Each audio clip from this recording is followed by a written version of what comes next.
Hoje nós vamos de A Vida e os Jogos, de Mikhail Tal.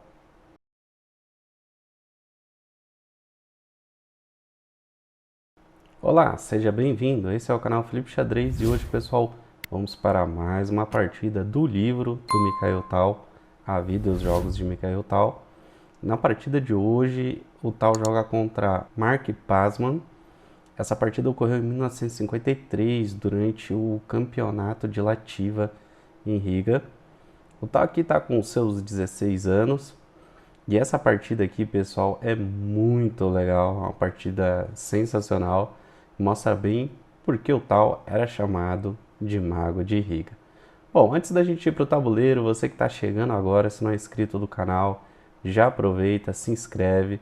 Pessoal, não esquece de deixar o joinha, que é muito importante, isso ajuda bastante na divulgação do vídeo. Ative o sininho, porque toda vez que sair vídeo novo, o YouTube vai te notificar. E para quem gosta do conteúdo do canal, considere se tornar membro e apoiar o canal. Agora, sem mais delongas, bora pro tabuleiro. Pessoal, vamos manter aqui a visão das brancas, porque o Tal tá jogando de brancas. E ele abre com E4, peão rei. Aqui o Pasman responde com C5, a gente vai para uma siciliana. Cavalo F3, D6, D4, C toma D4, cavalo toma D4, cavalo F6, cavalo C3, A6, F4, né? Aqui a gente foi para uma Najdorf e o Tal, né, ele solta aqui já um F4, muito instrutivo isso daqui.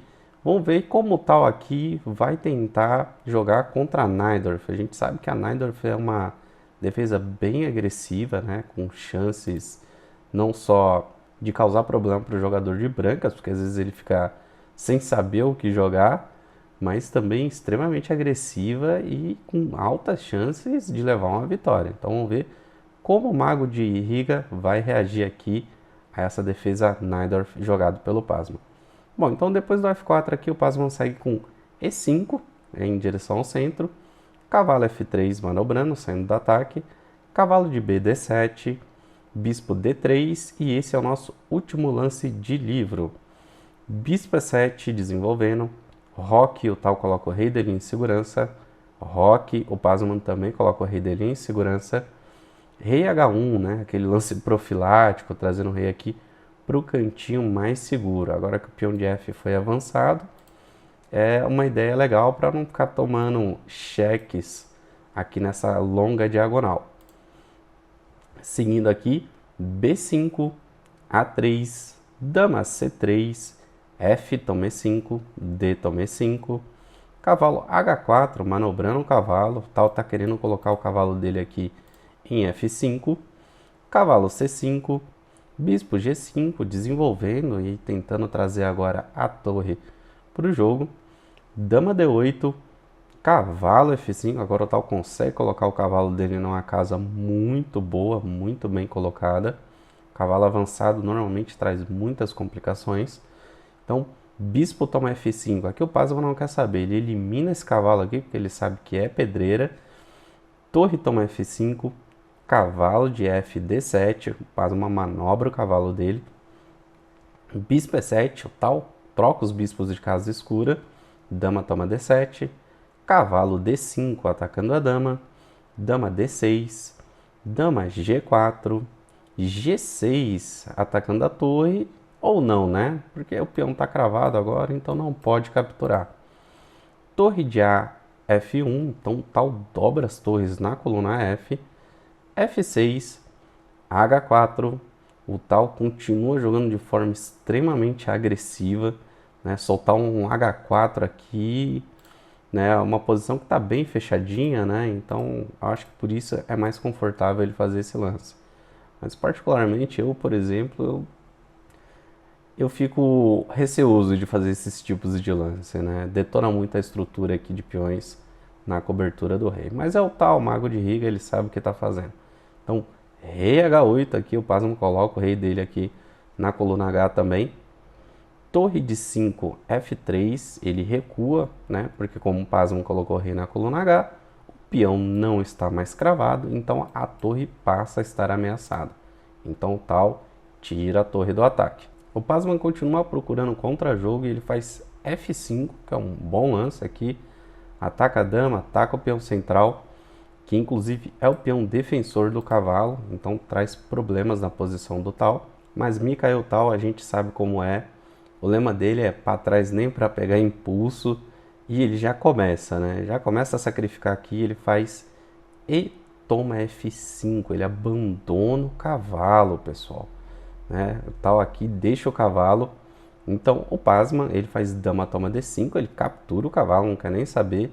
Mas agora a gente vê qual é a ideia do tal. Ele faz F toma G6. Então o tal sacrificou o cavalo para capturar os peões aqui, detonar a estrutura aqui que está cobrindo, fazendo a proteção do rei e conseguir um peão avançado. Será que a compensação é o suficiente? Vamos ver. Então, torre toma F3, o Pasman trata de trocar peça. Se ele está com vantagem material, ele vai tentar trocar peça. Então, G7, cheque. O tal aqui não dá tempo. O rei não pode capturar, o peão está defendido pela dama. Então, agora, forçado, só sobrou rei G8. O tal segue com bispo toma H7, cheque. Ele captura o último peão aqui da cobertura do rei do Pasman. Agora o rei está nu, né? E, bom, claro, o Pasman aceita esse outro sacrifício, não tem jeito, tem que aceitar. Então ele faz rei toma H7. Pessoal, o tal já sacrificou um bispo e um cavalo, né? Vamos ver como segue isso daqui.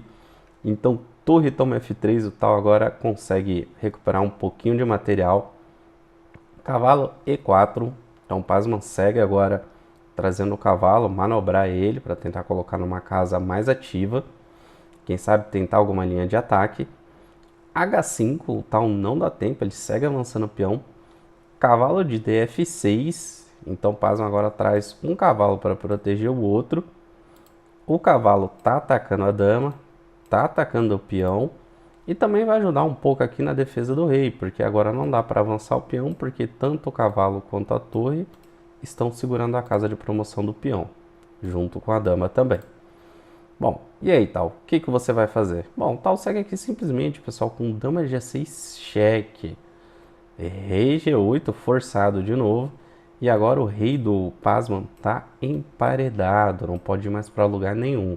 O tal segue com H6 avançando o peão. Agora o tal tem dois peões passados e conectados. E a gente sabe que prestes a serem promovidos, isso é muito forte, o valor das peças é dinâmico. Então aí é que vem a pergunta: será que as duas peças menores sacrificadas é compensação o suficiente? O Pasman aqui está numa situação muito difícil. Então vamos lá, o Pasman sai com torre A7, trazendo a torre para ajudar. Rei H2, tirando o rei da fileira do fundo. Torre E7. E pessoal, aqui é um ponto crítico na posição.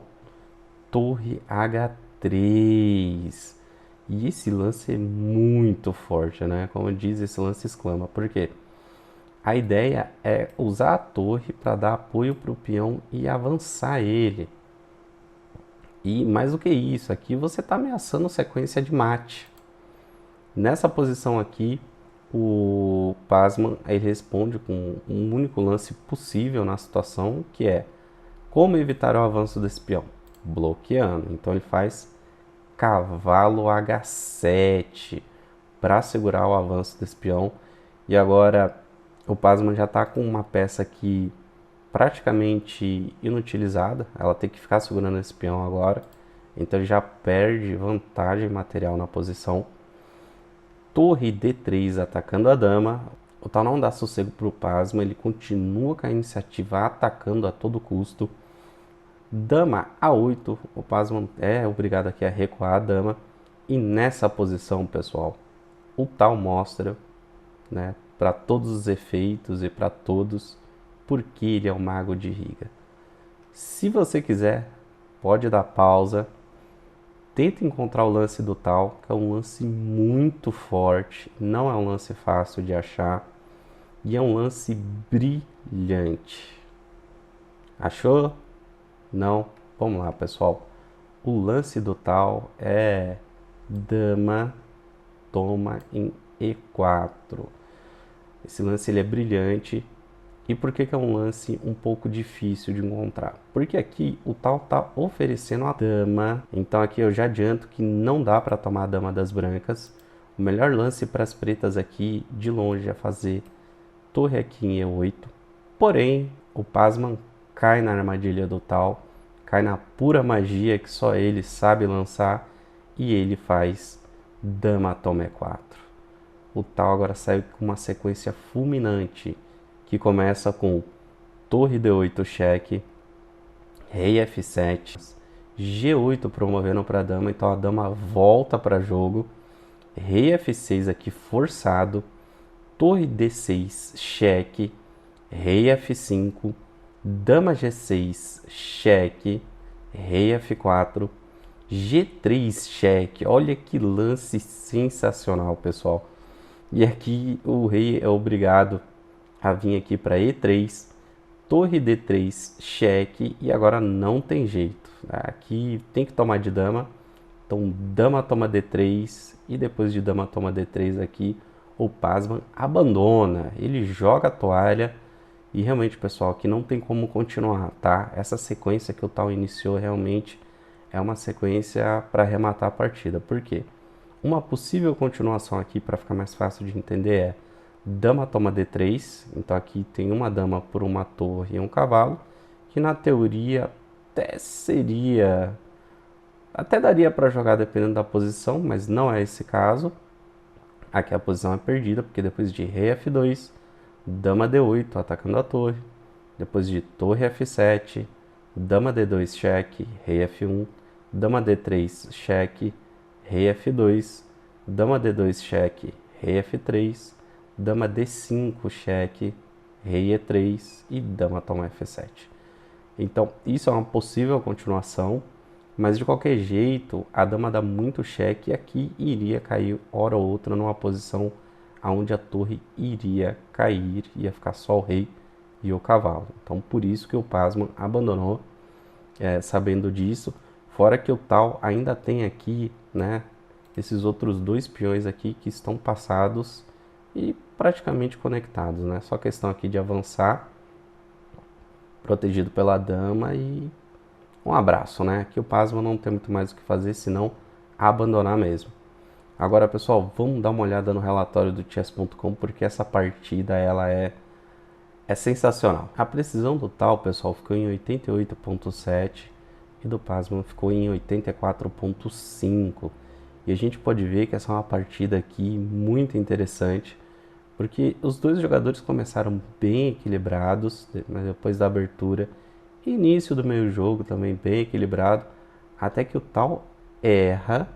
O Pasman ganha uma grande vantagem na partida, ele leva essa vantagem durante algum tempo, até que ele comete um erro, né, uma gafe também, e o tal fica ganho, né, e ele leva essa vantagem até o final, inclusive encaixando o lance brilhante dele. E bom, vamos no tabuleiro que eu quero mostrar esses dois lances para vocês. O erro do tal, que deixou o Pasman com grande vantagem aqui, quase 4 pontos. E o erro do Pasman, que deixou o tal aqui também ganho, até onde ele levou essa vantagem até o final e rematou a partida. Foi quase 5 pontos de vantagem. Primeiro a gente vai ver o erro do tal, pessoal. E aqui a gente está indo para o 22º lance. E o erro do tal foi torre de 5 F3. E não tá tão claro porque esse lance é um erro, mas a gente vai ver por que ele é um erro, tá? Como seguiu na partida aqui, o Pasman seguiu com F5, que é um lance muito forte. E depois aqui de E toma F5, o Pasman não foi para o melhor lance na posição. Ele capturou o cavalo, mas o melhor lance na posição não era ter capturado o cavalo.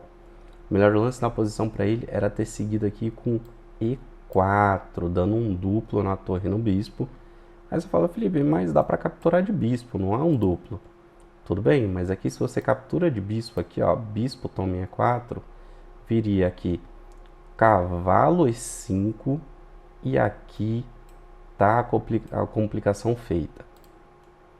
O melhor aqui pro tal seria fazer dama F4, depois de cavalo toma E4, dama toma E4, aí sim viria cavalo toma F3, que depois de torre tome F3 aqui, o Pasman teria ganhado qualidade e teria trocado bastante peça, aliviando aqui a tensão do ataque que ele estava sofrendo do tal. E apesar de ter a dama aqui podendo fazer um ataque descoberto com a saída do cavalo na torre, o Pasman poderia simplesmente fazer aqui, ó, torre aqui de A em E8, inclusive atacando a dama, e tá tudo certo. Ele tira a dama do tal dessa coluna, né, tirando a torre dele da fogueira. Então não tem problema nenhum aqui na posição, tá, pessoal? Esse seria a melhor continuação para o Pasman, aproveitando o erro do tal. Porém, ele não encontrou o duplo, né? Ele não encontrou aquele duplo e não conseguiu aproveitar do erro do tal. A tal às vezes dá sorte também. Bom, agora vamos ver o erro do Pasman, que deixou o tal ganho. A gente está indo aqui, pessoal, para o 31º lance. E depois de RH2 pelo tal, o erro do Pasman foi torre 7. O erro do Pasman aqui é muito parecido com o tal no quesito posicional, porque é um erro que vai dar problema alguns lances depois. Por quê? Era importante a torre ter continuado na coluna A, tá? Deveria ter continuado na coluna A para evitar aquele tema do lance brilhante do tal. Por quê? Voltando aqui, o Pasman deveria ter feito aqui, melhor do que esse lance de torre, por exemplo, o lance aqui, ó, dama em A8. Aí você fala, pô, mas a dama foi parar em A8 e tal, na continuação que seguiu no jogo. Sim, só que agora, se a torre continua na coluna A, a torre está protegendo a dama. E a troca não é tão forçada. Por quê? Seguindo aqui, depois de torre em H3, com a mesma ideia que o tal fez da continuação dele, vai vir aqui cavalo em H7 para bloquear o peão do mesmo jeito. E depois de torre em D3, agora a gente não tem uma ameaça tão forte na oitava horizontal. Por quê? Depois de torre aqui em D3, vai vir aqui cavalo de EG5, tá? Um lance muito forte, agora os dois cavalos se protegem. E não adianta agora tentar trazer a dama, né? O tempo que o Pasman gastou mexendo a torre, que ele não deveria ter mexido, e principalmente ter tirado da coluna A, ele agora tem a torre na coluna A protegendo a dama protegendo a torre, as duas, né, tanto a dama quanto a torre cobrindo a sétima e oitava horizontal. O tempo que ele não gastou, ele conseguiu ganhar movimentando o cavalo, que não é mais alvo da dama, e o cavalo, inclusive, segura aqui a casa de E4 para não haver aqui a possibilidade, inclusive, do tal tentar trocar as damas e ganhar aqui a fileira do fundo para dar cheque no rei. Então, não parece tão claro de início, né, o lance de torre ali do Pasman, porque que é um erro, mas a gente analisando friamente aqui, a gente vê que realmente foi um erro que deu ali a brecha que o tal precisava para encaixar um ataque destruidor. E claro, ali o Pasman ainda caiu ali na magia do tal e achou que ia ganhar a dama e não ganhou. Bom, pessoal, eu espero que vocês tenham gostado da partida. Essa partida é muito legal, né? O estilo do tal aqui todinho nela. Lembrando que o tal aqui ainda é um jovem e alguns erros aqui dele que posteriormente ele foi lapidando, ele se tornou um jogador muito mais consistente. Bom, eu desejo a todos vocês bastante rate, uma ótima semana, pessoal. Obrigado pela audiência de vocês e a gente se vê no próximo vídeo. Valeu!